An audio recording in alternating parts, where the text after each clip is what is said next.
Chères sœurs, frères et amis, quand on m'a invité à venir ici le 17 septembre, je ne m'attendais pas à voir cette foule, même internationale, avec l'Allemagne, la France en plus, bien sûr, des cantons suisses. Et j'en suis très impressionné. Et cela tient à ce que beaucoup d'entre vous ont lu quelquefois par hasard Vassula, ce qu'elle reçoit, et ça a été pour eux une découverte. Dieu était pour eux lointain, abstrait, on ne sait quoi. Et puis ils découvraient que Dieu est vivant. Et en lisant ces livres où Vassula dialogue avec le Christ dans les moments privilégiés où elle a ce dialogue, et il ne se disait pas elle a de la chance, c'est une privilégiée, celle-là, mais il comprenait que ce dialogue d'amour de Dieu avec Vassula, c'est le dialogue qui les appelle, qui les attend, et que ça leur était ouvert. Et je pense que c'est bien ça le charisme de Vassula, qu'elle n'est qu'un exemple, elle reste simple, modeste, elle ne se met pas en avant, elle cherche, vous voyez, un peu comme le prêtre à la messe, à disparaître pour donner sa voix à Dieu. Et c'est cela. Et c'est comme ça d'ailleurs que j'ai connu Vassula, par hasard. Des gens m'ont téléphoné, on a lu Vassula, ça a changé notre vie. Et ils m'ont expliqué en détail comment toute leur vie avait changé, qu'elle avait pris un sens, alors qu'avant, elle n'avait pas grand sens. Ils vivaient un peu comme des païens, voire un peu comme des animaux, et une nouvelle dimension d'amour dans leur vie. Et alors ils m'ont dit, mais vous qui êtes théologien, alors qu'est-ce que l'Église en pense? Moi je dis, mais je ne connais pas. Et ils m'ont donné le téléphone, j'ai téléphoné, elle est venue chez moi, et je lui ai posé quelques questions quand même pour voir, parce que l'Église dit, faut être prudent, et c'est vrai, faut être prudent, faut discerner. Et ces réponses aux questions que je lui ai posées, c'était pas des questions pièges, mais des vraies questions, m'ont toujours vraiment frappé. Je disais, quand elle m'a dit, combien de temps ça va durer, vos apparitions? Elle m'a dit, mais j'ai promesse, c'est pour toute ma vie. Mais alors combien de temps? Alors c'était le plus vite possible que ça finisse, parce que ce contact avec Dieu, elle ne désire qu'être avec Dieu, comme tous les voyants que je connais. Alors qu'est-ce que je viens faire là, puisque au fond il suffirait que vous parle, puisque elle trouve le point de passage, elle trouve un écho dans vos cœurs, et les théologiens, c'est passablement rasant la plupart du temps, alors je m'en excuse. Eh bien, c'est quand même pour faire une certaine vérification que son message qu'elle reçoit, ce message vivant, concret, en images, c'est-à-dire dans le style de la Bible, pas dans le style des théologiens, ça s'accorde quand même avec la doctrine de l'Église, dont le pape et les évêques sont garants, ça s'accorde avec la doctrine de l'Église, et surtout ça s'accorde avec la Bible. Et comme théologien, plus ça va, bien plus ce que je dis en théologie, c'est plus près de la Bible. Et du même coup, c'est plus concret, plus vrai. Alors, qu'est-ce que le message de Vassula, c'est la vraie vie en Dieu. Pourquoi? Dieu est amour, c'est sa vie. Et il nous aime et il nous appelle à partager sa vie. C'est quelque chose de très simple.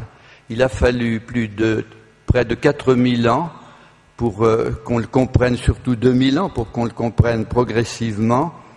Il y avait une connaissance de Dieu, les peuples, Dieu, comme le dit d'ailleurs Vassula, qui nous a créés, il nous crée d'ailleurs en ce moment. S'il n'y avait pas de Dieu, nous n'existerions pas, nous existons par lui. Dieu seul existe par lui-même et nous existons parce que Dieu nous crée. Mais il nous crée, alors vous allez dire, nous sommes dépendants de Dieu. Non, on n'est pas dépendants parce que Dieu nous crée libres. Il nous donne la même liberté qui est la sienne. Il nous donne l'autonomie et même la possibilité de l'oublier, de le négliger, même de le combattre, comme les démons et des hommes le combattent. Donc, Dieu nous crée, mais nous crée en nous respectant notre liberté. Et alors, si on regarde les philosophes qui ont génialement, ce sont les philosophes grecs, qui ont génialement découvert Dieu, bien, il y a Parménide d'abord, il avait tout vu, mais dans une espèce de chose prophétique, de raisonnement qui était en même temps une inspiration prophétique, qu'il y avait Dieu était tout, mais il ne distinguait pas Dieu du monde, mais vraiment tout était là. Et au bout de la ligne des grands philosophes grecs, Aristote aperçut, eh bien, Dieu, il y a un Dieu, il y a un créateur, le monde est fugitif, il n'existe pas par lui-même. Alors, il y a un être, il faut bien qu'il y ait un être par qui tout existe, le seul qui existe par lui-même. Et malgré tout, et il est un, nécessairement. Mais alors, ça l'a conduit à une espèce d'impasse, parce que il dit quelque part dans un de ses écrits, mais Dieu, c'est merveilleux, c'est, comme il dit, l'acte pur, c'est-à-dire celui qui réunit tout ce qu'il y a de valeur, de beauté, de bien, tout ce qu'il y a de mieux dans le monde. Tout cela est en lui, et le reste, c'est des reflets de Dieu. Mais alors, avec sa logique philosophique, Dieu est un, mais qu'est-ce que c'est que ce Dieu-là? Et est-ce qu'il aime? Est-ce que je serais capable de l'aimer? Et si je l'aime, est-ce que ça lui sert à quelque chose? Alors là, la philosophie ne pouvait rien lui dire. Il fallait que Dieu parle.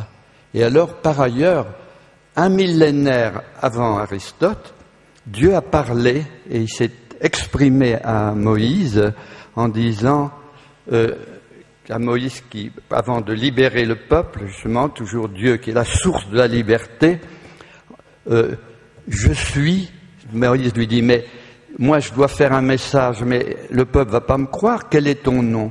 Et alors il a donné son nom, je suis celui qui suis, c'est-à-dire je suis l'être, je suis tout l'être, et sous-entendu, bien, la cause de toute chose, je suis le Créateur, et c'est exprimé en termes personnels, je suis. Mais les philosophes grecs qui ont traduit la Bible, enfin les juifs disciples d'Aristote qui ont traduit la Bible, ils se sont dit je suis celui qui suis. Vassoulas, c'est bien ça. En grec, c'est pas très bien, ça fait pas bien. Et alors, ils ont traduit en langage d'Aristote, je suis l'être. Alors, ça, c'était dire l'essentiel. Un millénaire avant Aristote, la Bible disait Dieu, c'est l'être. Mais l'être, c'est un Dieu qui parle. C'est un Dieu qui dit je. C'est un Dieu qui a pitié de son peuple, qui est esclave en Égypte, et qui est sous les fouets des gardiens qui accélèrent pour qu'ils fabriquent des briques. Et Dieu vient libérer son peuple par Moïse. Mais alors en même temps, il se révèle. Et alors, je suis celui qui suis, ça exprime la transcendance de Dieu.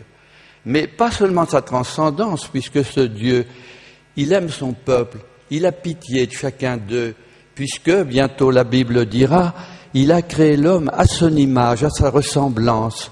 Dieu n'est pas le tout autre, comme disent des philosophes et des théologiens, il est le tout proche. Quand il a créé l'homme, il a dit, selon la première page de la Bible, créons l'homme à notre image et à notre ressemblance. Dieu dit nous, parce Dieu n'est pas seul, Dieu n'est pas solitaire, Dieu est amour, il est trois personnes. Et c'est ça qui sera le dernier mot du Nouveau Testament. Dieu est amour. Alors, je vais très vite parce que je vois que le temps avance plus vite quand on parle de Dieu. Donc, Dieu est amour. C'est ça, la révélation, la confidence de Dieu. Je ne suis pas le Dieu lointain, l'abstraction qui fait peur aux philosophes, mais il est amour.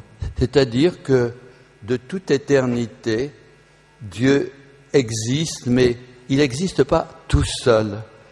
Il y a Dieu, le Père, qui s'est révélé dans l'Ancien Testament en premier, Dieu le Père, mais qui n'a jamais existé seul, qui ne s'est pas dit « Ah, je vais